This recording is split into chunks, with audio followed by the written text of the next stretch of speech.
It seems my husband has become possessed by a demon. This house will go to Susan. If he resists, it's a divorce. He's giving the house that I bought in my name to our eldest son's wife. Old hag, get out soon. A daughter-in-law who has won over my husband. It's going to be in my name, ha ha ha. I can pay for a loan of $1,500. My eldest son is on their side too. Well, I don't have any attachment to this filthy house anymore. Then I'll leave. I'm going to send you three to hell from now on. Prepare yourselves. I am Kate, 60 years old. I work for a major company and hold what's called an executive position. I live with my husband Tom, who is 2 years younger than me. We renovated our house last year for our future. Our house was built by my father and is quite old. Because of that, it was quite worn out, and we wanted to make it comfortable for our old age. But considering our age, the loan is a bit high at $1,500. Nevertheless, it's not an amount we can't afford, and since I'm an executive at a major company, I was told that the loan would be approved. By the way, Tom is the manager of a restaurant at a small to medium-sized company, but because his income is less than mine, it seems that it's easier for my loan to be approved. It's tough to keep paying with my income. It was originally your father's house, and now it's under your name. Could you please pay the full amount? In return, I will give you more living expenses than before. So we had a discussion and decided to renovate. Our home, now beautiful and comfortable, was unrecognizable. It made me truly happy to know that we could continue living in the house where we had spent our childhood, transformed by renovation. But I never thought the day would come when I would have to leave the house. One day, my cell phone vibrated. I'm getting married. That's what my eldest son Mike said on the phone. Mike, 31 years old, is a section chief at a major company. He has always been serious, devoting himself to study and club activities. He's very enthusiastic about his work, even after becoming a working adult. I had never heard of him having a girlfriend. I was very interested in the woman he was considering marrying. I wonder what kind of woman she is. It must be a fantastic woman, since Mike fell in love with her. But I can't help but worry if she is taking advantage of Mike's lack of romantic experience for some ulterior motive. As a mother, I felt an equal amount of excitement and anxiety about the woman who would be coming into our son's life. And then the day of our first meeting arrived. A ladylike woman with brown hair and wearing a white chiffon dress entered our home. "Hello, my name is Susan." Her manners were impeccable, and she had an aura of purity about her. Her first impression was quite good. "Nice to meet you, father and mother." She showed her beautiful white teeth as she smiled at us. We can entrust Mike to her. Seeing her, both my husband, Tom, and I thought she was a good match for our son. "She seems like a good girl," when Tom whispered. "I'm very happy to hear you say that, father. Let's get along well from now on." As she said this, she held Tom's hand and looked into his eyes. "What? What is she doing?" I was taken aback by her overly familiar behavior. Mike seemed surprised as well, but Tom just stood there, surprised, but not displeased. I wasn't exactly jealous, but it wasn't a pleasant feeling. What are you doing?" I felt that such behavior was inappropriate, so I asked Susan. "Oh, I'm sorry. I didn't mean to overstep my boundaries on our first meeting. I'm really sorry." She quickly let go of Tom's hand and apologized. "People often tell me that my sense of personal distance is strange. I don't mean any harm, but I often overstep boundaries. I'm really sorry." It seemed like she wasn't a bad person. Although I was shocked by her behavior because it contradicted my first impression of her, it was clear that Mike was smitten with her. In the previous action, "That's true. Susan often doesn't understand personal boundaries, but I think that's one of her good points. She's the one who helped me overcome my shyness with women, and because of that, we're now able to consider getting married." Our introverted son had changed so much because of Susan's influence. Please, look after Mike. Despite her quirk, it was clear she was a good person. I accepted their marriage. Things moved quickly, and they were officially registered as a married couple a few weeks later. I prayed for their happiness from the bottom of my heart. Half a year after their marriage, something unexpected happened. I'm home. Huh? When I returned from work, I saw a pair of women's shoes at the entrance. In the living room, I found Susan. Oh, mother-in-law, welcome back. There were empty cans and bottles of alcohol on the table. It seemed they had been drinking. What's this? I was puzzled as to why they would have a drinking party without Mike. Curious, I asked, "Well, when I was about to return from work, I ran into Susan. She said she wanted to get to know me better, so we decided to have a drink. But since it's just before payday, I figured we'd be better off drinking at home." Why would they have a drinking party at home? If you're going to drink together, it would be better if Mike was there too. It might be a bit of an inconvenience for the newlyweds, but you could have had drinks at Mike and Susan's place instead, I say, tilting my head in confusion. Well, we could have done it at our place, but isn't this house super clean and nice? Plus, our place is a mess right now. Susan, whose speech was usually composed, is slurring her words. It's a surprise, considering she has been drinking. But why are they drinking together? Why didn't you invite Mike? It seems odd for a daughter-in-law to come to her in-laws' house to drink, especially without her husband, who is newlywed. I have been looking for Mike ever since I saw them. He is working overtime because it's the busiest time of the year for him. I've been so lonely. Susan starts to cry as she says this. It's okay, Susan. It's not your fault. The one who's wrong is Mike for leaving you alone even though you just got married. Tom starts patting her on the head as he says this. Oh, Daddy. What is this situation? It's creepy. Hey, Tom, Susan is Mike's wife, right? It's not nice of you to do this to her. It's not fair to Mike. I reprimand Tom for his inappropriate behavior. And then, don't scold Daddy. Susan defends Tom. What? I was so surprised by the absurdity that I blurted it out. I had a lot to say, but I was too tired from work to deal with it all. I'm going to take a bath. Please clean up later. I sighed and fled to the bathroom, then called Mike to explain the situation. He agreed to interrupt his work and come to pick her up immediately. To me, Susan seems like a peculiar girl, but Mike must truly love her if he's going out of his way to pick her up despite being busy. I suspect that their married life may prove to be a bit of a challenge. I might turn into a disagreeable mother-in-law, but I've decided to offer some advice about their future married life once Mike arrives. Time flew by while I was pondering all this in the bath. When I headed to the living room, feeling a bit lightheaded from the heat, I found Mike had come to pick up Susan, but for some reason he was drinking even though he had driven here. Mike, you did drive here, right? Have you been drinking? When I asked, he answered in a drunken and cheerful manner. Susan wanted me to drink, so I just went with it. So I've decided to stay over tonight. I'm happy that my son will be staying over, but his bride-to-be, who has left a bad impression on me, is staying over too, and quite suddenly at that. Huh. To be honest, I was perplexed, but Mike has already had alcohol. I can drive you guys. I didn't want the bride to stay. Even though I was tired, I offered to drive them home, but no way. That wouldn't be right. You must be tired too. Why don't you join us for a drink instead? Mike with his carefree smile. I didn't say anything further. Huh? At that moment, I felt something was off. Suddenly, Susan smirked.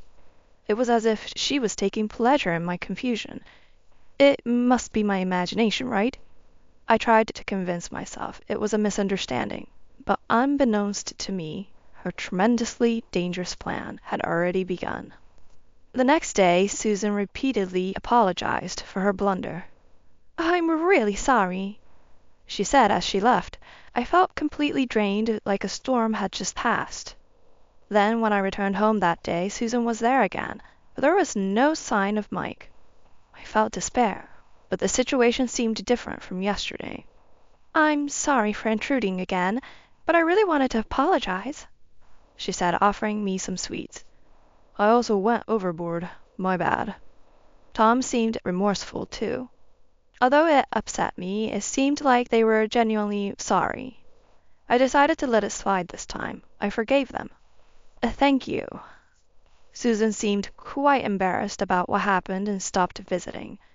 To be honest, I didn't want to get involved much either, so I was grateful for this development. Then one day, Tom came over with a serious look on his face. There's something I want to talk about, he said. As I was wondering what it could be, Mike and Susan showed up at our house. It's been a while, I greeted them, but for some reason they ignored me. Did they not hear me? Just as I was beginning to wonder, Tom suddenly shouted out loud, I'm giving this house to Susan. If you oppose, we'll get a divorce. What? What kind of nonsense is he spouting? Giving the house to Susan? I don't understand.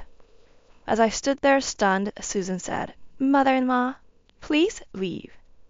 What? What does this mean? I am confused. Wait a minute. What do you mean you're giving the house to Susan?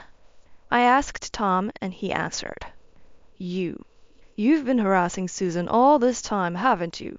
How dare you? Harassing her? That's a baseless accusation. That's absolutely not true. But he wouldn't listen to my protests. Shut up, she told me. That's why she was crying and couldn't come over. Tom kept yelling and Susan was crying. Why is this happening? Then Mike seemed to join in as if to help them. I can't believe you would do something like that, Mom. That's really low. The more I denied it, the angrier the two men became, and Susan just cried more. That's why I'm divorcing you. Get out right now. I'm going to keep living here with the two of them. Why do I have to give my house to Susan? When I asked. Because Susan is deeply hurt. I suppose we could have asked for division of property, but I thought of a better idea. I'm going to take this precious house of yours and give it to her. That should give you an appropriate sense of loss. Even though I'm not bullying, why do I have to be the one causing damage? It's unreasonable to think that Susan, who quit her job when we got married, can afford to pay a loan of $1,500. When I said that, don't worry, we'll put it in Mike's name. If it's his salary and place of work, we can change the name right away. Even so, it should be difficult to change the name if a loan is involved. If changing a loan was that easy, anyone could buy a house. I don't think the bank will approve. When I said that, Tom responded, You work for a big company, and so does Mike, so it should be fine. Besides, I have a friend who works at the bank where you have your loan. I'm sure it'll be fine if we consult him. Where does that confidence come from, I wonder? That's right. A loan of $1,500 is nothing. Mike, full of confidence after Tom's words. It seems like it's becoming more likely that I will have to give up my house. I've said it many times, but I'm not bullying, so I absolutely won't give up the house. When I argue, the two get angry again. Oh, this is so tiresome. While I was getting fed up, Susan, who had been crying all this while, spoke up. Mother-in-law, for the sake of our child, please. Susan pleading as she strokes her stomach. Could it be? Mom, Susan is pregnant. If she continues to be mentally unstable, she might have a miscarriage. So, please give in. I am being informed of the pregnancy here. Certainly, stress is a great enemy during pregnancy. But to be forced to give up my house over a baseless accusation? I am left feeling frustrated. Let me be alone for a while. I left the room and went to the bedroom. Bullying? What is that? Could it be that I've done something terrible to Susan without realizing it? As I was worrying and lying down on the bed, What's this? There was brown hair on the bed. Tom's and my hair color is black. It's impossible for brown hair to be there. Is this a sign of infidelity? After the quarrel earlier, another terrible truth has come to light. My head is about to explode. I don't know what's what anymore. I fell asleep crying, and when I woke up it was night. As I tried to enter the living room, I heard voices. It seems that Mike and Susan haven't returned yet. I wanted to drink too. Susan, you can't because you're pregnant. Tom and Susan are having a great time. There's no room for me to join them. I'm depressed because of Susan's mysterious accusations. As I couldn't enter the living room, suddenly I heard a strange sound. Ah, Susan, I love you. Oh, Tom, you... Mike and my mother-in-law will find out, won't they? What? What are Tom and Susan doing? What on earth is going on? Don't worry. Mike's out cold from all the drinking. Plus, Kate has been in her room the whole time. She must be asleep by now. Is she sulking in her sleep? Hilarious!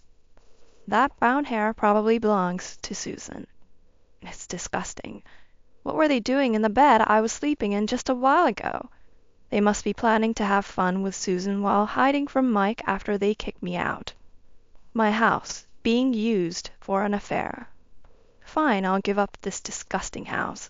But remember this. The next morning, I pretend to have slept in the bedroom and put on a nonchalant face in front of the three of them, even though I don't want to sleep in that bed anymore and couldn't get any sleep, because I was so shocked. Are you finally going to give us the house? When I said I had decided to hand over the house, everyone smiled. All right, let's go change the name on the property deed then. I'm sure I'll pass the loan review right away. Mike, excited. He probably doesn't know anything. It made me sad, but I won't tell the truth to a son who doesn't listen to his mother and is being controlled by his wife. Not yet. Then the hectic days of divorce proceedings and name changes followed. It was very tough, but somehow the name change was completed. From today, it's no longer your house. Tom sneered. Get out already, old lady. Susan whispered in my ear. I was pretty annoyed. I'm leaving without being told. I'm letting go of the house I've lived in since birth. It was sad, but it's also the place where the affair happened. I have no regrets. And I'm going to stir up the weird relationship between these three. Just watch. 1 month after I left, finally I'm ready. I went to my former house. When I rang the doorbell, what does a stranger want? Tom, raging after such a long time. I have something to discuss.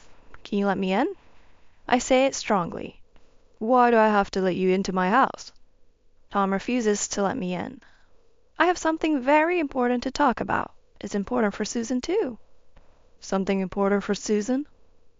He let me into the house easily when I mentioned her name. To be honest, I didn't want to say her name because it made me feel sick. But I knew he was weak for her, so I mentioned her name. A stranger's here. A stranger?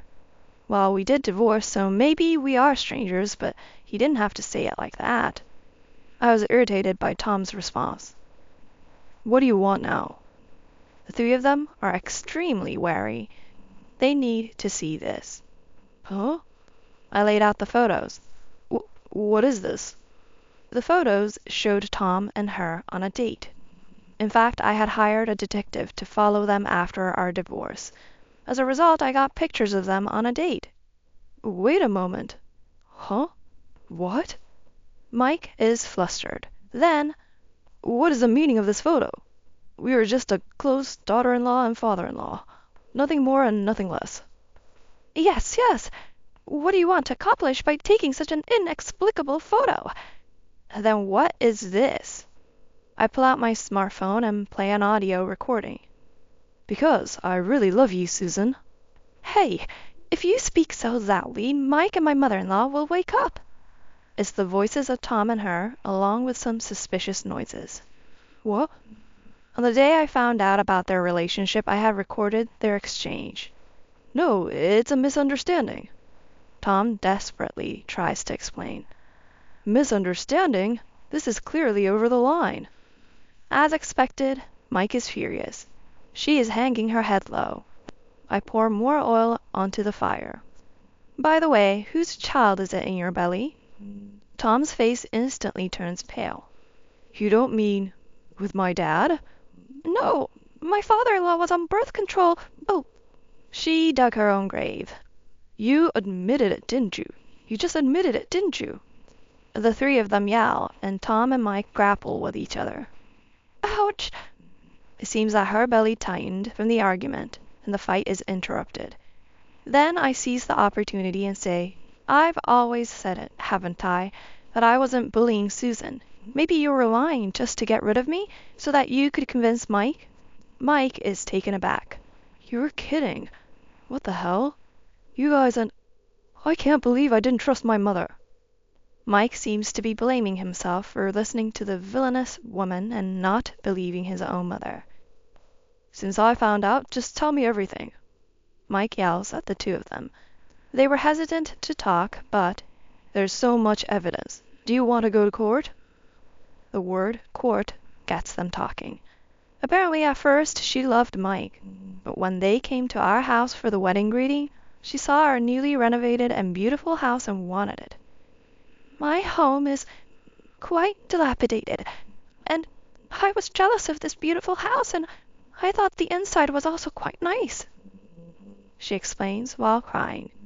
Wanting the house, she decided to get close to Tom on the day of the wedding greeting. She deliberately ambushed Tom on his way home from work and drank alcohol at home without inviting Mike. She seems to have nurtured her love with Tom for several months and planned to kick me out. If that's the case, you should have proposed living together from the start. When I said that, she paused and then answered, I don't have a good image of a mother-in-law. My mother and grandmother at home are always fighting. My grandmother was bullying my mother, so I didn't want to live with a mother-in-law. To live comfortably in a beautiful house, I thought I had no choice but to get you to leave. Indeed, with such an image, she wouldn't want to live with a mother-in-law. But to be in love with her actual father-in-law? What did Mike think about this? I knew I was being used, but when she came to greet us, shook my hand, and smiled at me, I was already... Even though he knew he was being used, Tom, who had fallen in love, seems to have done this to discard me and keep her by his side.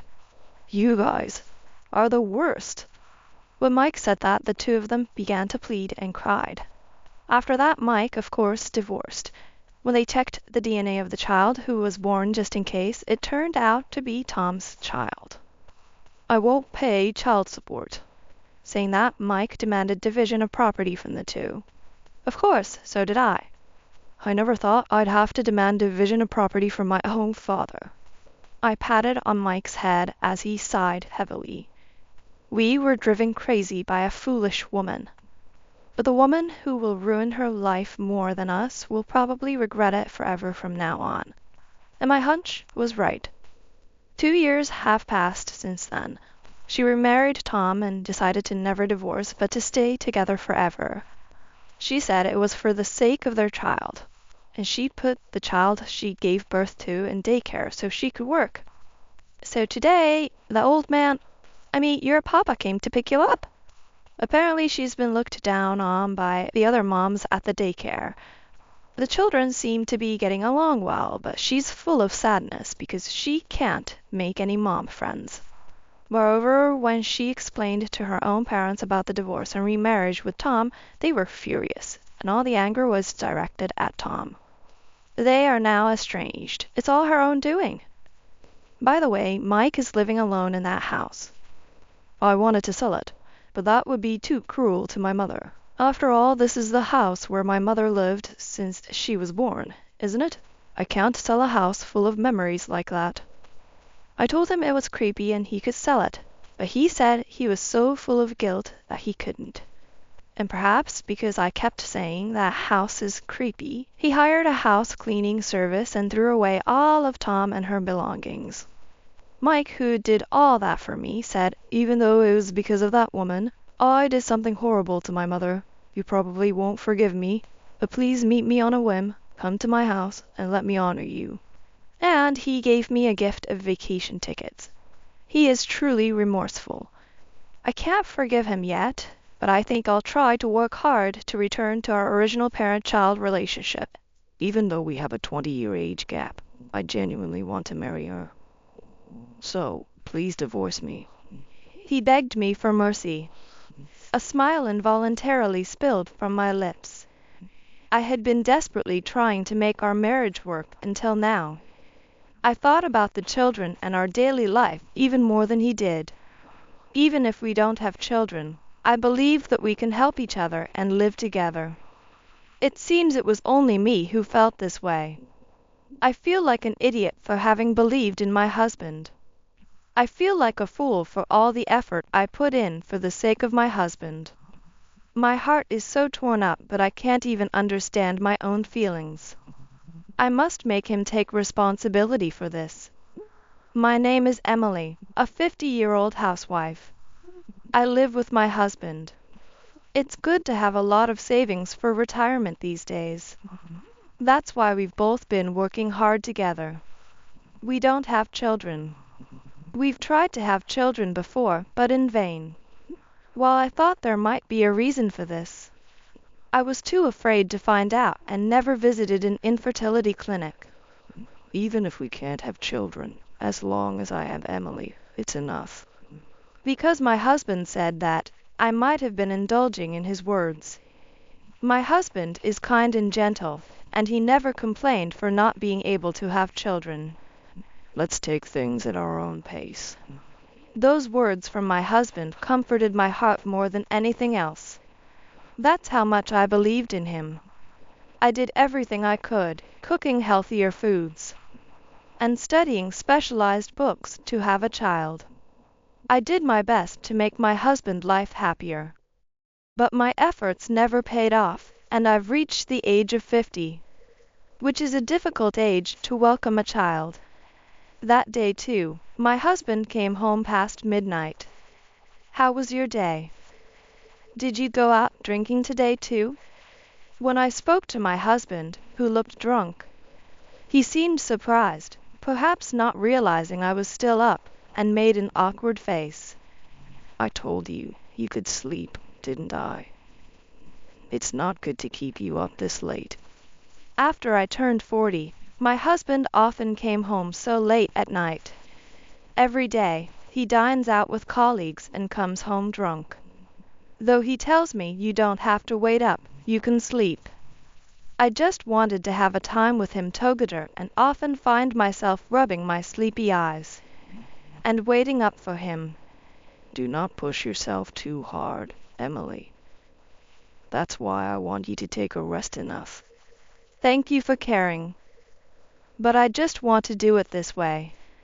Saying that, my husband fell silent with a look of guilt on his face. Even if he comes home late and we don't have a time to talk together, the fact that I love my husband and he loves me remains unchanged. Our vow to support each other as a couple remains unchanged. At least, that's what I wanted to believe. However, with him coming home after midnight almost every day, I can't help but worry about his health. Why does he drink almost every day? Is he feeling that much stress? Unable to come up with a solution on my own, I asked my coworker friend for her advice about my husband's situation. The odd response I got was, "Isn't he cheating?" There's no way he's cheating. I trust my husband. Hearing my words, my friend sighed. She then looked me in the eye and stated bluntly, Emily, your feelings and your husband's feelings might not necessarily be in sync. They might have been misaligned for a long time. That's just how marriage is sometimes. My friend's words were straight to the point. I could clearly tell she meant it from the bottom of her heart. Could it be that my husband and I are drifting apart? Do we already have different values and ways of thinking? Had the words we vowed when we got married, "Let's support each other no matter what," already turned into a lie for my husband? The part of me that wants to trust him clashes with the part of me filled with doubt, leaving me uncertain about what I truly feel. Take your time to think it through. After that, I began observing my husband more closely. Though I didn't want to suspect him, I wanted to be aware if anything was amiss. Yet, deep down, I prayed that everything was fine. However, it felt as if all my hopes were in vain. My husband's return time remained consistently late. Midnight would come, the door would open, and my inebriated husband would return home. This pattern remained unchanged. At some point, our main bedroom became just mine, and my husband began sleeping in his own room. It was another heartbreaking realization. That day, my husband seemed even more drunk than usual. He couldn't even walk straight. That's probably why he didn't notice that he had left something behind in the living room. To put away the abandoned suit, I decided to head to my husband's room. That's when I noticed his smartphone, carelessly left on the table next to his bed. I had no intention of doubting him. I just wanted to see for myself that he was innocent. With that thought, I picked up his phone. And there, on the locked screen, was a notification. It was from a woman named Catherine. "I had so much fun today. Let's go out drinking again soon. Speaking of which, what do you think about this place for a trip next month? I heard they have a couples discount at this restaurant." The messages that had been sent seemed to confirm that my husband was being unfaithful. The pain was so immense that I fell to my knees right there. I couldn't help but despise my husband who was soundly asleep. My feelings had been betrayed, even though I had always believed in him. After that, my actions were swift. I confided in a friend, saying, "I think my husband might be cheating on me." She kindly advised me on the steps I should take next. First, hire a private investigator. To obtain proof of my husband's infidelity, it seemed best to rely on such a service. My friend introduced me to a particular agency through her connections, and I decided to employ their services. After waiting for about a month, an overwhelming amount of evidence came forth. True to those messages, the two had gone on a trip, and plenty of evidence was gathered from that trip as well. The investigator said, "There's no doubt about the affair." Hearing that, I broke down in tears again. I wanted to believe. That was my only desire. I wanted to believe that my husband still loved me. Ever since I saw that notification on his phone, I had hoped so. However, from the photographs handed to me by the investigator, it was clear that my husband was undoubtedly in love with the other woman. The investigator suggested consulting a lawyer, but I couldn't bring myself to do it. If I confronted him about the affair, our relationship would surely be strained. We might even end up getting a divorce. I lacked the courage to take that step. Seeing me like that, my friend did her best to encourage me, to help me regain my spirit, and to try to make me forget about my husband even a little. She took me to various places. Thanks to my friend, I began to regain my strength little by little, but my days were still weighed down by thoughts of my husband. On a day when I was trying to ignore the fact that my husband was having an affair, he, unusually sober, said, "I have something to talk about." My husband's voice was unusually serious, which made me anxious that he might be bringing up divorce. Sadly, my anxiety proved to be right. "The truth is, I've been seeing someone else. She truly understands me, supports me, and she's like an angel." Facing me on the sofa, my husband began to speak hesitantly about the woman he was seeing. "I was troubled by my situation with Emily. No matter how hard we tried, we couldn't have children, and that was a constant source of anxiety for me. During this time, she got pregnant, and I'm certain it's my child. Even though there's a 20-year age gap, I truly want to marry her. So, I'm asking you for a divorce." I had anticipated this. I knew this day would come eventually. Yet, His words were much heavier than I had imagined. I had always thought that someday I would have to face the divorce, and someday I'd have to confront the affair. Yet, I continued to run away, and now I was faced with an inescapable truth. My husband's eyes were more serious than I'd ever seen before. It was clear that he truly wanted to be with the woman he was having an affair with. He must love her that much. I was once again made painfully aware that there was nothing I could do. No matter how hard I tried or how much effort I put in, there was no holding on to him. If I had taken action to end our relationship sooner, would I have been spared this much pain? Would I have felt more at ease? Beyond the anger and sadness, a smile broke through. Yet, I didn't understand why I was smiling. Despite the profound pain in my heart, I didn't understand why I could still manage to smile. Emily. Even his voice now sounded so annoying to me. Enough.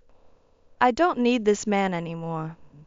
There's no reason for me to continue serving someone who's invalidated all my efforts. With that realization, my actions were faster than they had ever been before. Fine, let's get a divorce. I've prepared a joinder agreement of the divorce. Just for moments like this. Saying this, I handed him the agreement paper I had stored in the cupboard. My decisiveness made my husband's eyes widen in surprise. Are you serious about the divorce? He seemed to wonder, but I just had to laugh again. Where was the need to stay with a husband who had continuously betrayed my feelings? Where was the need to keep trying with someone who had invalidated all my efforts? Don't worry about it. Just sign the papers quickly. Urged by me, he awkwardly nodded and signed the joinder agreement. Meanwhile, we continued discussing a property division.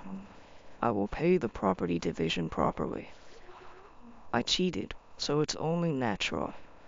Of course, I will claim it. Just so you know, if you try to run away from paying, it won't end well for you. I will pay it. I'm not that low. What does he mean by not that low? Wasn't he already the worst kind of person the moment he cheated? After signing the joinder agreement and ensuring there were no errors, I lightly said, "Well then, that's it." I started gathering my belongings. Seeing this, my husband asked in a flustered manner, "Is that all you're going to do?" I couldn't see any reason to do anything for this man now, so I retorted, "What do you mean?" Throughout, he seemed uncomfortable. However, I continued packing, not paying him any mind. Oh right, I should apply for paid leave from work for a while. After all, finding a new place to live will take some time. Maybe I'll choose a place closer to the office for convenience. Thinking about my future, I inadvertently began humming a tune. Seeing this, my husband looked worried. I successfully divorced my now ex-husband and claimed the property division. Having hired a private detective agency, I knew the identity of the woman he cheated with and, naturally, I also claimed her portions of the property division from her. Shortly after, my ex-husband called me. "Hello? What's the matter?" I couldn't understand why he was contacting me now, and as I responded, my ex-husband confronted me in an unusually stern tone. What on earth are you doing? His voice sounded both desperate and irritated. Wondering if I had done something wrong, I tilted my head in confusion. But he explained everything before I could even recall. Apparently, he was upset because I had demanded her portions of the property division from the woman he cheated with. While he had agreed to pay the division himself, he hadn't expected that the other woman would be asked to pay as well. She's still in her 30s and doesn't have money, so paying such a significant amount is impossible for her. Seeing the woman he cheated with so terrified of potential consequences, if she didn't pay, he felt compelled to reach out. He then demanded that I retract the claim against her. It's odd to think that someone who got involved with someone else's husband wouldn't need to pay for what she did. She played a part in destroying my happiness, so it's only natural she'd face some consequences. It's only natural to have her pay enough, isn't it? The fact that there was infidelity doesn't change. I thought the claim would be just against me, and now even against Catherine. Harassing her like this is truly despicable. From the tone of his voice on the other end of the line, it was clear that my ex-husband was filled with an anger I had never seen before. He must truly care for the woman he had an affair with. Then, why don't you pay on her behalf? I never said you couldn't cover her part. If you love her that much, why not help her out in this way? As I said this, my ex-husband fell silent. But I knew better than anyone that my words were spiteful. There's no way my ordinary office worker ex-husband could afford to pay the division for both of them. If he had that kind of money to spare, he would have acted differently a long time ago. Or are you not willing to help out the person you claim to love when they're in a pinch? As I provocatively said this, my ex-husband retorted, "That's not true." His response irked me, so I decided to deliver another devastating blow to him. By the way, have you moved out of that house? Huh? No, I haven't. I plan to live there with her from now on. As expected, my ex-husband intended to live in the same house where we once lived together, but now with his mistress. However, that was impossible. You better move out immediately. I believe it's going on the market tomorrow. What? What do you mean? My ex-husband, unable to fully comprehend the situation, looked dumbfounded. His ridiculousness almost made me burst into laughter. Out of pity for my pathetic ex-husband, I decided to enlighten him. Firstly, the house we had lived in was purchased after our marriage, and the mortgage had always been paid by me. Since I had been the one paying the mortgage, the house was, in fact, under my name. After the divorce, I had a property appraisal done during the hours when my ex-husband was at work. The house is set to be put up for sale tomorrow. This means that if my ex-husband and his lover were to stay in that house from tomorrow onward, they could potentially be arrested. My ex-husband was quick to erupt in anger upon facing this reality. Cancel the sale now. Where are we supposed to live if the house gets sold? She's already said she's given up her place. That's not my problem. Figure it out yourselves. And from now on, don't call me. If you need something, go through our lawyers. What do you think they're for? Please help us. At this rate, I have no reason to help. Goodbye. I had no intention of extending a helping hand to my ex-husband. So I hung up the phone, ignoring his pleas. Even after that, my smartphone kept ringing loudly. But as soon as I blocked my ex-husband's number, everything went silent.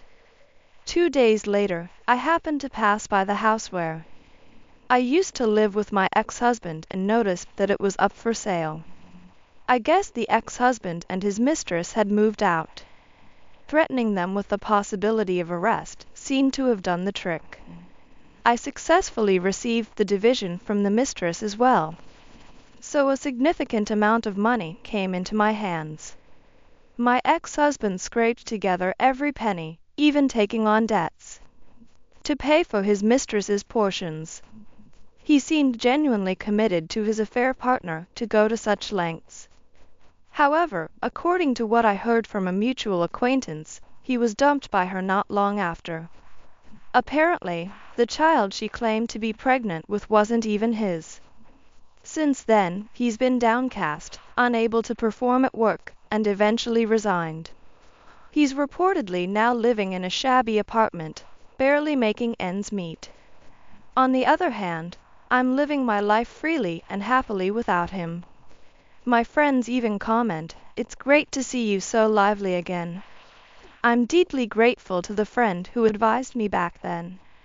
So grateful that I can't thank her enough. I'm thinking of taking a trip with her soon.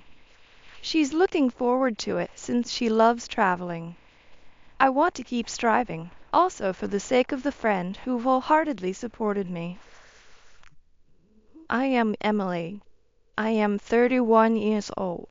Even after graduating from university, I continued living at my parents' home and have been giving them $1,400 every month. One of the reasons is that my father left a significant amount of debt, so our household had virtually no income. My workplace is an hour away from home, and given the responsibilities of my position, I also have to work overtime. I understand that it would be physically easier for me to move out and rent a place closer to work, but my mother constantly talks about menopausal symptoms and migraines, showing no intention of working.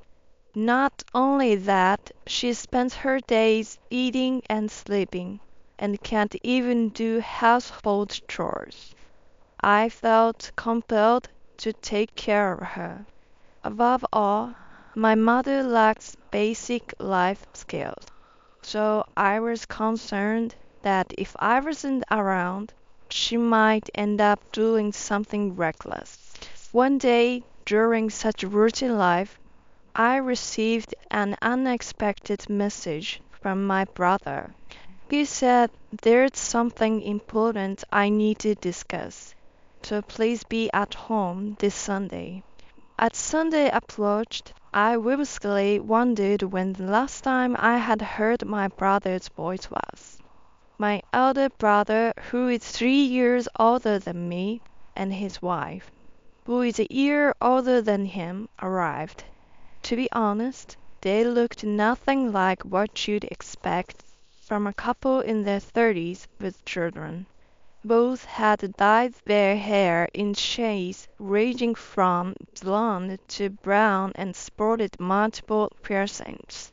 My brother was wearing jeans that hung so low they seemed more fit for his thighs rather than his waist, paired with a flashy patterned yet cheap-looking t-shirt. His wife was in a thin, ultra-short gout-style dress with extremely long gaudy nails that looked like witches, and exaggerated false eyelashes and colored contact lenses to the point where I wanted to exclaim, "How many are you wearing?" They seemed to think they were the epitome of style, but considering their age, it was an unthinkable fashion choice. I struggled to maintain my composure, trying not to let my face betray my astonishment. The couple, who came empty-handed, looked at the coffee I had prepared and the cream puffs I had bought from the local store, laughed and remarked, "Ew, so out of date." Yet they mostly devoured them and even asked for 2 more cups of coffee. With a satisfied burp, my brother abruptly declared, "From now on, we'll be living with Mom. So you freeloader, get out." Both his wife and my mother nodded in agreement, looking at me. Taken aback by the sudden news, I must have looked like a pigeon that had been shot with a pea shooter, as all of them began hurling harsh words at me one after the other. A lady in her 30s, living at home without even getting married. A pathetic woman who can't stand on her own 2 feet. A useless 30-year-old daughter parasitizing her mother. While I was astonished at how they could say such hurtful things, I could only stare at their animated mouths, speechless. At that time, our household couldn't function without me, both financially and in terms of chores. Admittedly, my mother wasn't particularly extravagant or fond of gallivanting, but due to her limited social experience, she was, for her age, quite naive or easily trusting. She was the type to fall for scams, like the It's Me fraud or pyramid schemes, often readily parting with her money. Most of the debt left by my father was actually accrued by my mother. I know my brother saw how much our father struggled with her tendencies when he was alive, and even she was painfully aware of her own vulnerabilities. I couldn't help but wonder what on earth they were thinking, saying such things, as the three of them practically spat out words at me, repeatedly and insistently hurling accusations like freeloader, leech, and parasitic daughter. I began to feel oddly detached. I thought to myself, they probably have no idea how much I contribute to our monthly expenses, or how much it costs to maintain this not so new house. Once that thought crossed my mind, their words somehow seemed insignificant. My brother and his wife have two young children, yet their monthly finances are always in shambles. Despite this, they still strive for a lifestyle beyond their means, constantly asking our late father for money when he was still alive. I've seen how distressed my father was because of them. As I recalled more and more, another question began to surface. Don't most daughters-in-law prefer not to live with their in-laws? I was able to comprehend this sentiment while listening to the words that three hurled at me. It's simple. Living with one's family means free land and utilities, and they might hope for consolidated household chores. Plus, they'd have someone to look after their 4-year-old and 2.5 years old children, giving them more leisure time.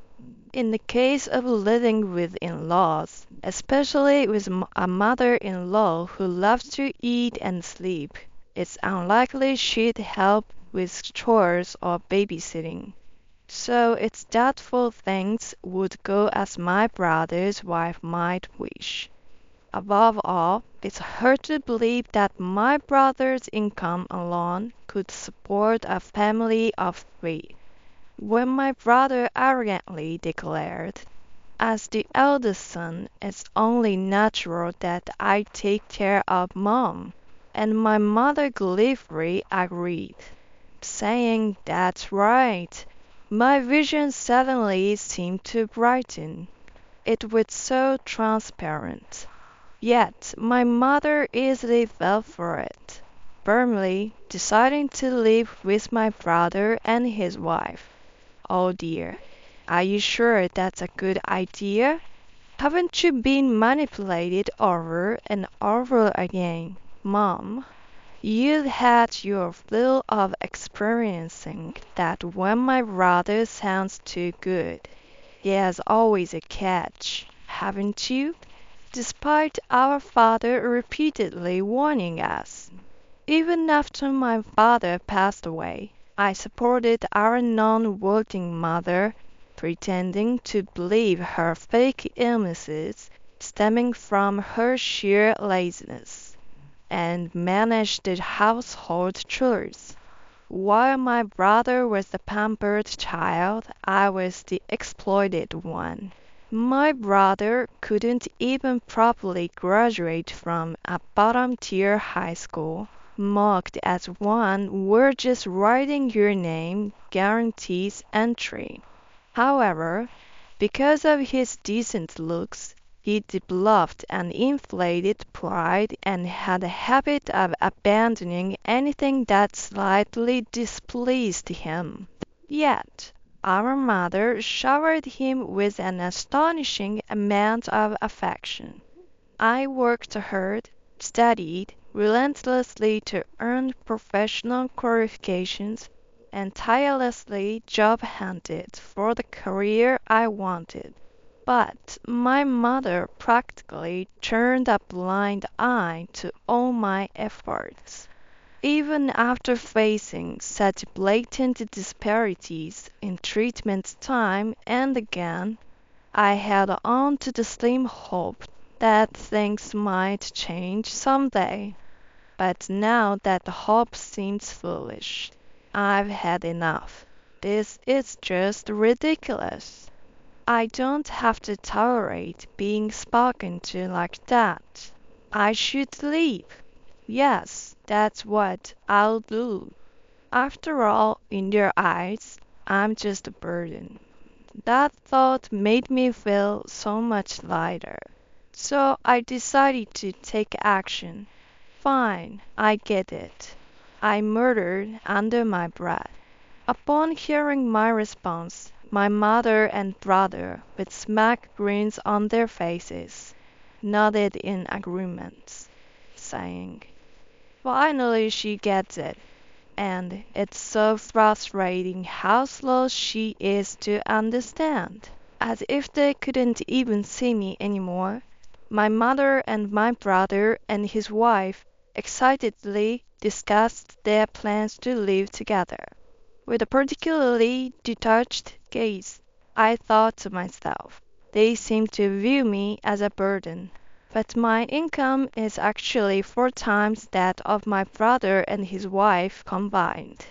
The new apartment I later rented is just 3 stations away from my workplace, just a bit over 10 minutes by train.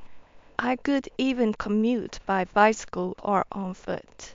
It's only 1/6 of my previous commute time, so even with the overtime and demanding work, the physical strain would be minimal. Feeling quite relaxed and thinking of the warm seasons ahead, I started getting excited about the idea of walking to work.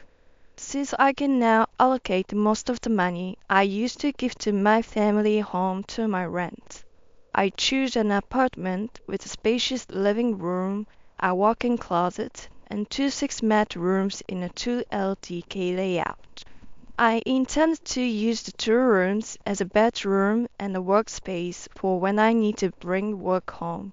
I set up a large bed and TV that I couldn't have in my family home, and replaced my slowing computer with the latest model. Then, when I officially decided to move out, I had all the electronics I bought with my own money loaded onto the moving truck. My mother and my brother and his wife, watching the process, had expressions of surprise, as if saying, "What? Why?"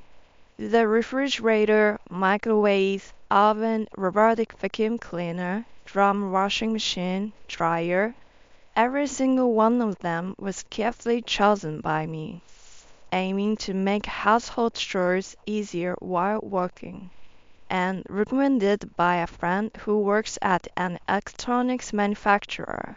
To my brother's wife, who hysterically exclaimed, "Why are you taking them? Those are our appliances." I responded with a calm smile. "I bought those electronics. They were just placed in this house because I was here." My brother's wife gritted her teeth at me, almost like a scene from an anime, but I wasn't scared at all. In fact, the whole situation felt almost comedic to me. "Leave them behind. We'll be in trouble without them," she shouted next. "Mom, you don't even do housework, so why would you need them? Besides, why would you think I'd leave behind the things I bought, especially when I'm being kicked out?" As I answered with an even more relaxed smile, My mother continued, shouting in an increasingly shrill voice, "Don't mess with me. Even though you're just a freeloader, why do you think our appliances are yours?" "Well, I'm off then. Take care, everyone," I said, and then climbed into the passenger seat of the moving truck. As I looked out the car window, seeing the astonished faces of the three people fading into the distance felt immensely satisfying.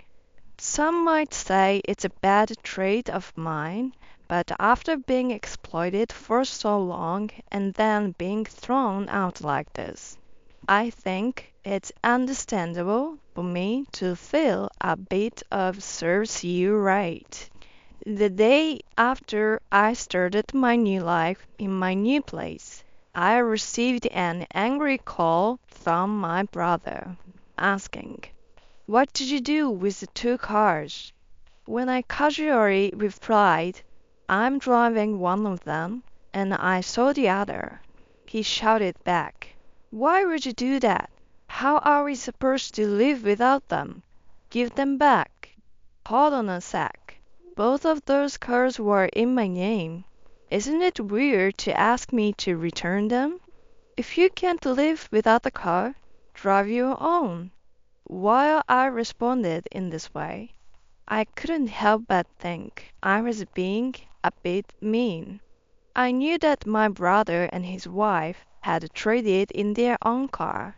While it's hard to live at my parents' home without a car, one could just ride a bicycle, or even though it might be slightly inconvenient, there's also a bus service. If one isn't too demanding or extravagant, they should be able to get around, probably. Haha. My enraged brother shouted at me. "So, you're telling us to live in a house without cars and appliances?" I responded. "If you need them, just buy them yourself. You're working, right? So work hard and buy what you need." Then I promptly hung up, knowing that he'd probably come crying for help about other things as well. I didn't share my new address with anyone. In my new life, I adopted a toy poodle, which I had wanted for some time, and started living peacefully and carefully by myself and with my pet, living without the burdensome demands of my mother, who always expected me to carry her weight without lifting a finger herself, had shown me just how oppressive that lifestyle was. I now live comfortably, doing what I love. Although toilet training my dog was a bit of a challenge, my smart and adorable little pup quickly learned commands like sit, shake, lie down, and wait. He's also quite good at staying home alone and truly is a comforting presence in my life. Ah, I'm so happy. It's amazing. And then, unbelievably, just a month and a half later, my mother and the rest came crying for help. I was taken aback and thought, already giving up? Yet, I listened to the complaints from my mother, brother, and sister-in-law as they took turns calling me. They couldn't pay back the debt my mother had accumulated. They struggled with daily living expenses. They couldn't go shopping or leave the house because they had no car, and no one did or perhaps could do any household chores, with the children constantly making messes, scattering things everywhere, and running amok. My family home had apparently become quite filthy. You know, you kicked me out, right? So you don't need to report all this to me. After listening to all their complaints, I told each of them that. All three of them kept shouting the same demands. Come back, do the housework, give us money. I calmly replied, living alone costs money, so I can't help. Stop asking me for money after you've treated me so poorly. I'm busy with work and might be transferred soon, so I can't return. You three figured it out together. What shocked me even more during our conversation was finding out that both my brother and his wife had quit their jobs. Wait, why did you both quit? How did you plan to live without working? And to my astonishment, it seemed they mistakenly believed that they'd inherit some kind of legacy from our father. I was shocked. Seriously, how many times have I told you? What our father left behind is in the negative. In other words, it's a debt, inheritance, you know? My brother kept insisting, without listening to me. Since you left that freeloader at home, and Mom isn't working, there must be a hidden inheritance, right? So I suggested, if you were so sure, why don't you check the bank book my mom has? When they actually looked at it and realized there was no expected inheritance, my brother and his wife seemed utterly dumbfounded. They kept reaching out to me, saying things like, "Help us, come back, do the housework. I'm hungry, lend us some money." When I asked, "If I lend you money, does that mean you'll pay me back?" None of them had an answer. They probably never had any intention of returning the money and just saw me as someone they could endlessly exploit. Such unbelievable people.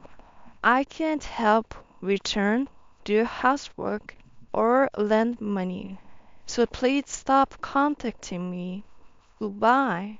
In the end, I said that and blocked calls from both my brother and his wife, as well as my mother.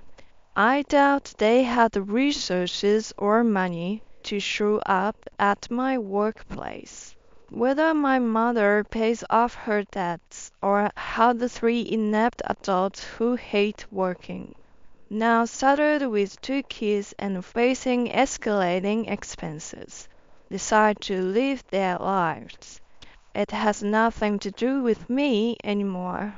I do hope they can become better parents or grandparents for the sake of the children. But well, it's probably wishful thinking. People don't change that easily. Even though I'm financially stable, I have no intention of being exploited anymore, and I've lost any sentimental attachment, so I have no intention of giving even a penny out of obligation. Actually, it seems I'll really be transferred. In fact, I might be assigned as the branch manager of a new branch opening in line with a new project. It's likely I'll be working there for the foreseeable future, so I was thinking of buying a condominium nearby. It's a bit suburban, so I might be able to get a pretty spacious place. I'm excited about it. I want to continue working hard and enjoy my life with my little dog. We'll be selling this house soon and moving to a tower mansion. You should start looking for a place to live, she said with a mocking laugh. Don't even think you'll receive Dad's inheritance. You understand you'll be renouncing it, right? My sister approached me with a terrifying look. Her boyfriend was laughing beside her. It's too cruel. Dad's funeral had just ended, and they could still say such things. You guys are the worst. I can't take it anymore. I'll cut ties with you. The moment I shouted, the doorbell rang. Standing there was a familiar-looking man. My name is Emily. I'm 22 and about to graduate from college. Although it feels odd to say this about myself, I have a strong sense of justice and a patient character. From childhood through college, I devotedly and modestly focused on my studies. My grades have always been fairly high, and I have dreams I want to achieve. I'm content with my daily life, but there's also a big concern. That is, Emily, come downstairs. A loud voice came from below.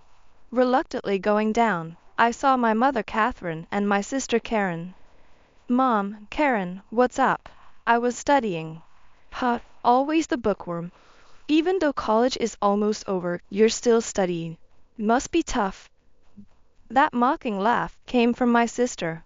Karen, who looks like our mother, is a beautiful woman with a flashy personality.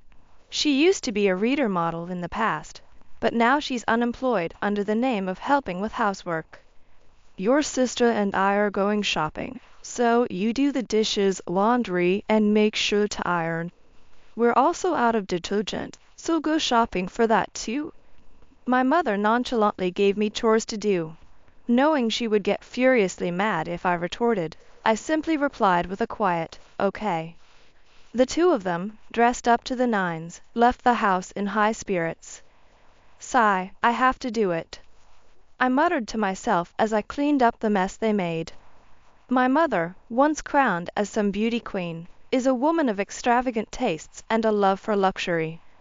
She has always doted on my beautiful sister who resembles her, but she's always ignored plain me. On top of that, she's always pushing household chores and nuisances onto me like I'm a maid. Riding along with that, Karen has also been tormenting me since we were kids. Still, I've tolerated it because they are family after all. Then, my phone rang. The caller ID read Dad. Hello, Dad? It's been a while. I could hear the cheerfulness in my own voice. Hi, Emily. It has been. How have you been? I'm doing well. How about you, Dad? It must be nighttime over there. Thanks for all your hard work. I wish I could say I'm perfectly fine, but I've been getting headaches lately. I'm planning to see a doctor here.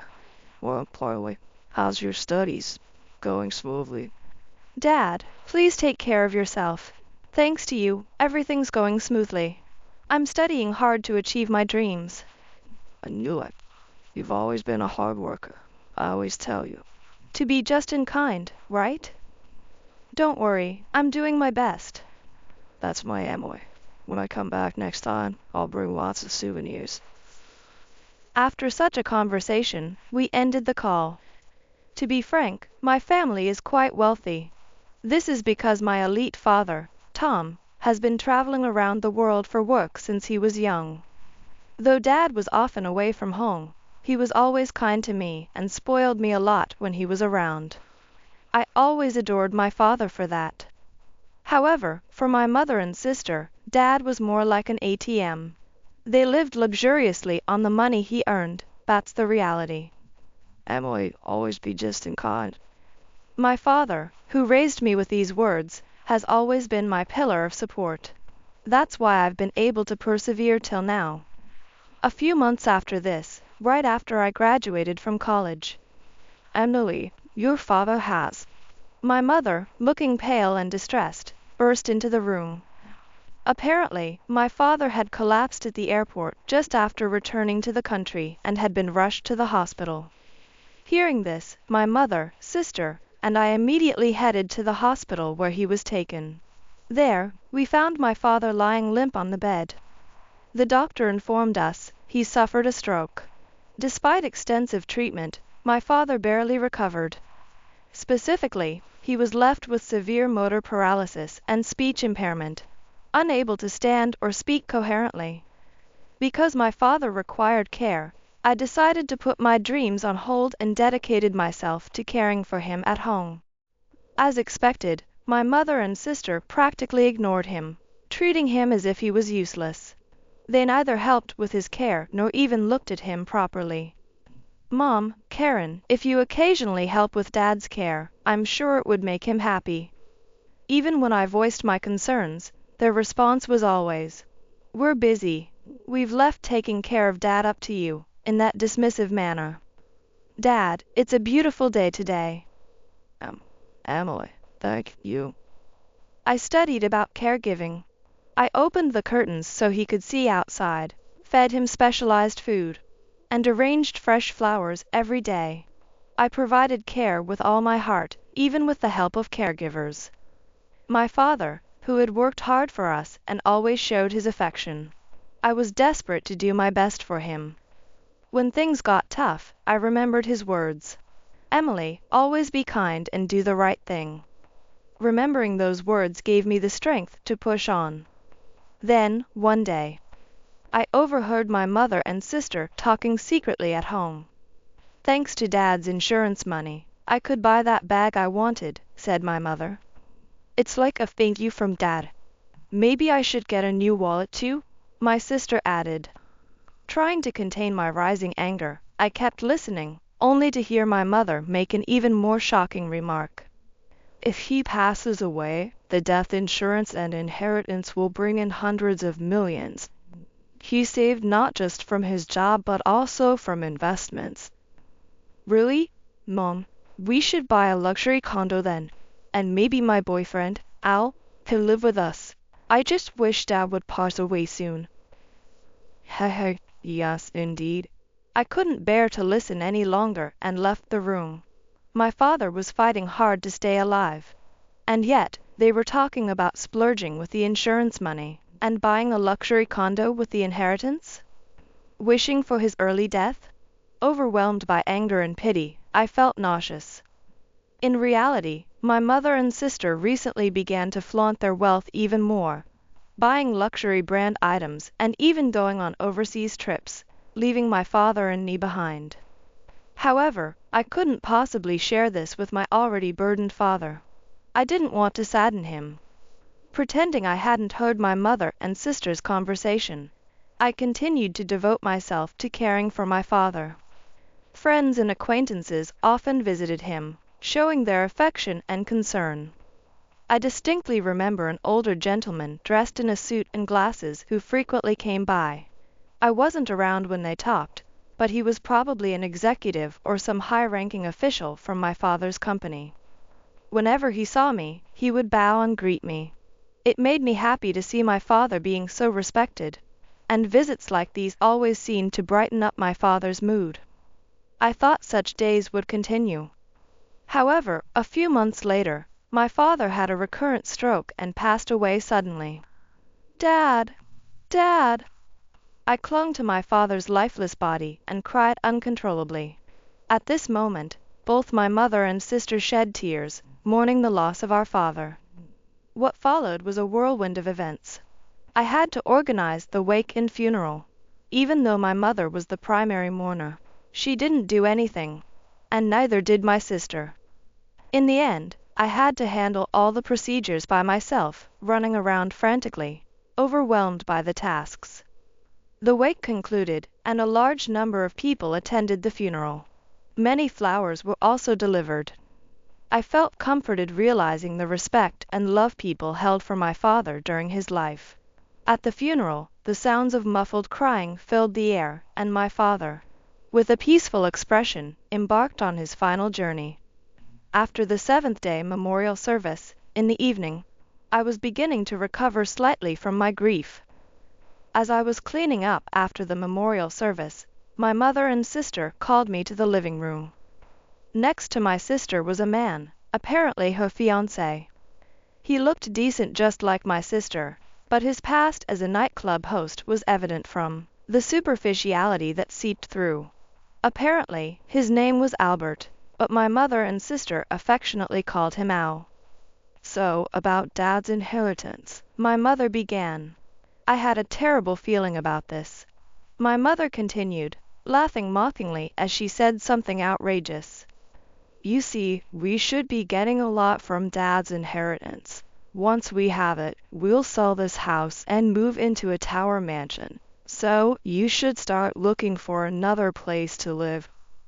Mom, it's only been a week since Dad passed away.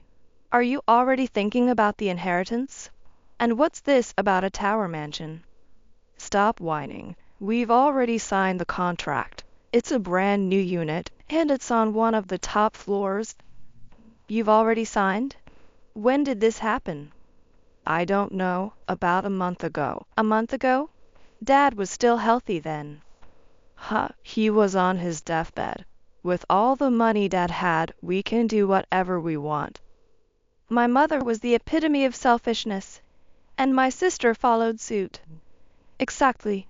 In the Tower Mansion, it'll be Mom, me, and Al. You're just in the way. Why don't you go find some run-down apartment? Even you, sis? Are you serious? Of course, don't even think about receiving any of Dad's inheritance. You'll renounce your inheritance rights, got it? My sister glared menacingly at me. Beside me, my sister's fiancé, Al, was laughing. A smiling portrait of my father caught the corner of my eye, making me feel suffocated. This was beyond cruel. How could they say such things when we haven't even finished mourning our father's death? You're the worst. I can't stand you anymore. I'm cutting ties with all of you. If you sever ties with us, it'd be a relief on our end. My mother and sister laughed at me. I clenched my fist, trembling. Just then, the doorbell rang. Thinking it might be someone paying their condolences, I composed myself, wiped away my tears, and opened the door. And then, Good evening. My condolences for your loss. At the entrance, bowing deeply, was the middle-aged man in a suit and glasses, who had often visited my father during his illness. Thank you. Please come in.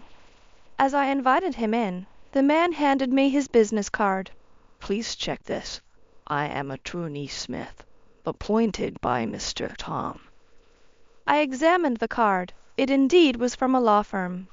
I hadn't noticed earlier, but he had an attorney badge shining on his chest. My father's lawyer. As I was in shock, my mother, sister, and sister's boyfriend began to gather behind me.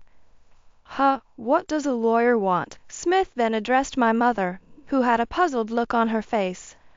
I am here to discuss matters related to the inheritance. Is now a good time? In the living room, Smith took a seat, with my mother directly in front of him. My sister and her boyfriend sat beside her. I found myself seated across from them. Smith took out several documents from his bag, surveyed all of us, and then began to speak slowly. First, would it be all right if I read out the will?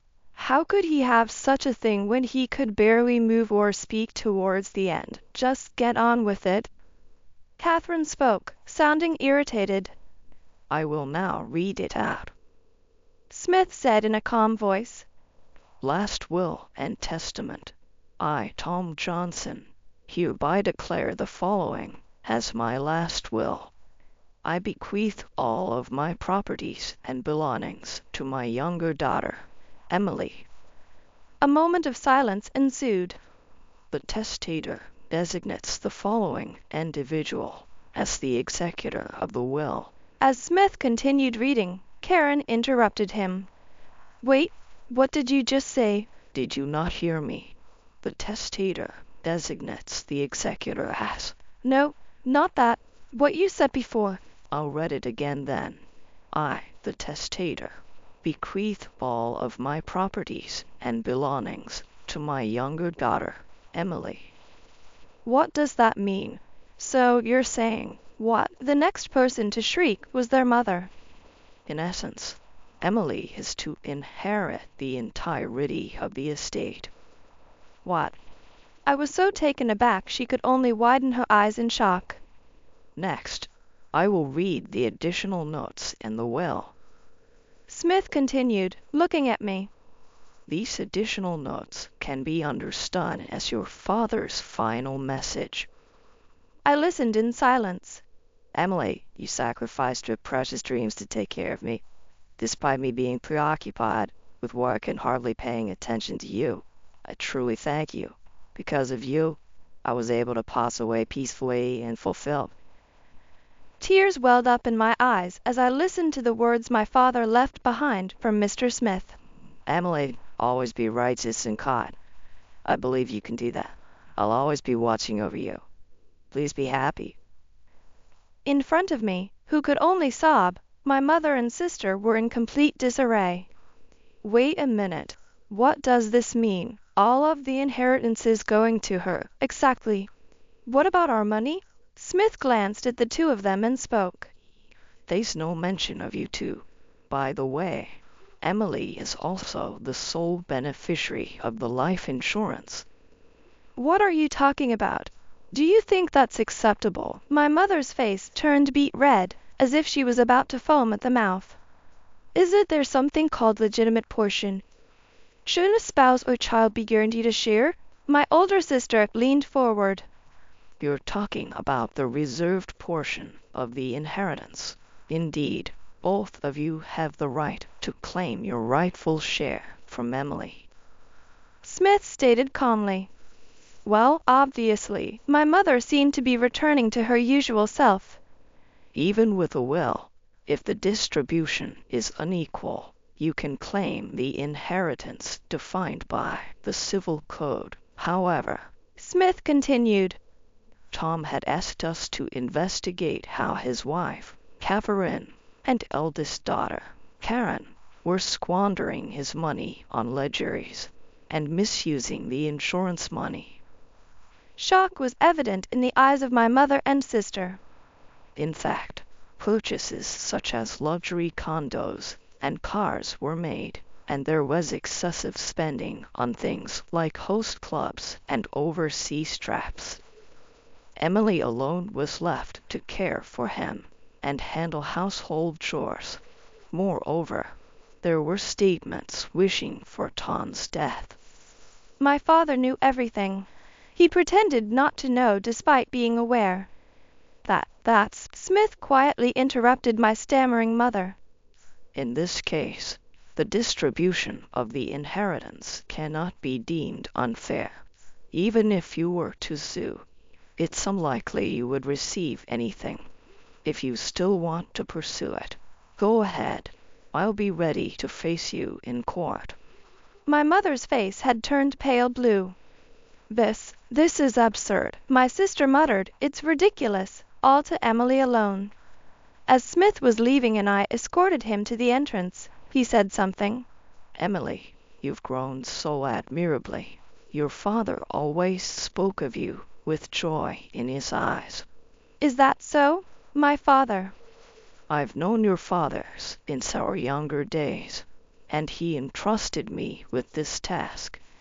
He used to say that he might have been too lenient with those two, but he must be relieved knowing how wonderfully you've grown up. With Smith's narrowed eyes, I felt overwhelmed and tears welled up again. Please, be happy from now on. Remember, I'm always here to support you.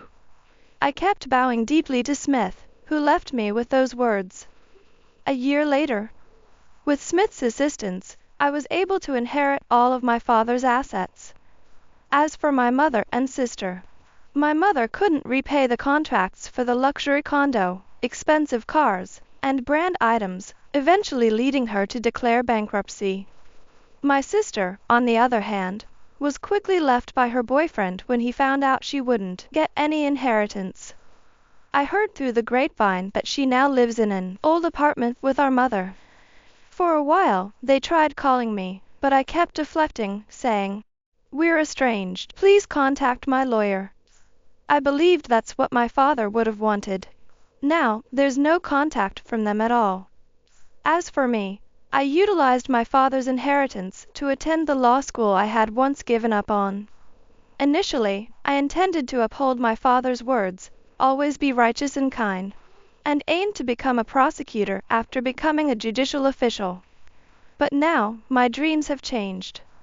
After interacting with Smith, who rescued me during my crisis and supported me through and through, I've grown fond of the profession of being a lawyer.